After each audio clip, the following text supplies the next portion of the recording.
What is your most traumatic experience with a teacher? When I was in kindergarten, I had an accident. I didn't make it to the bathroom in time and wet myself. It was one of those things every kid worries about, but hopes never happens. For me, it did. I remember the cold feeling, the shame creeping in before I even fully realized what was happening. I was sent to the nurse's office. They gave me new clothes to change into, but instead of regular underwear, I was put into a pull-up. I didn't understand much about it at the time, just that it was the school's policy for kids my age who had accidents. I didn't question it, it just was what it was. I thought that would be the end of it, quiet, private, handled with care. But when I went back to class, the teacher made sure it wasn't quiet or private at all. She said something loud enough for everyone to hear, something along the lines of, "Oh good, the baby is finally back." It wasn't a quiet comment or a side remark. She said it loud, right in front of the whole class. Then she went further. She knew about the policy about the pull-ups, and she asked me again loudly if I was wearing a diaper. Every kid in the room heard it. The room got so quiet I could hear my own heart pounding. I was 5 years old. The shame hit me like a wave, drowning and choking all at once. I started crying,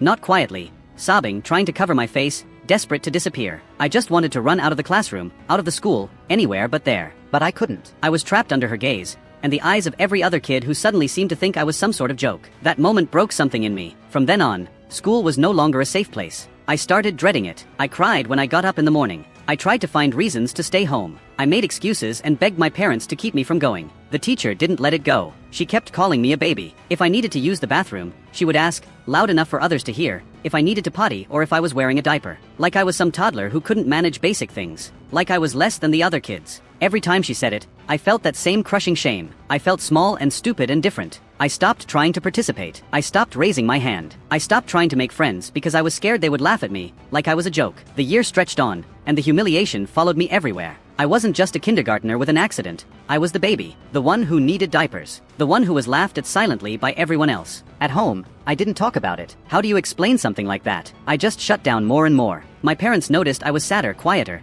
but they didn't know why. I didn't want to tell them. I was ashamed, even around them. The damage was more than just embarrassment. It left me with a deep fear of being seen, of standing out, of being vulnerable. It made me want to hide parts of myself to avoid getting hurt again. That teacher wasn't just mean. She weaponized my accident and my shame in front of a room full of kids. She made me feel like I wasn't worthy of kindness or respect. For a kid who was just learning how to navigate the world, that was a wound that took a long time to heal. Even now, years later, I remember that year as the one that taught me how cruel people could be when they had power over you. I remember feeling so small and helpless and wishing someone would stand up for me. If that teacher thinks back on those days, I hope she realizes what she did. Because for a little kid, that kind of humiliation is more than just embarrassing. It can shape you in ways you don't even see until much later. For me, kindergarten was supposed to be the start of learning and growing and making friends. Instead, it became the year I learned how quickly trust could be broken and how deep shame could cut.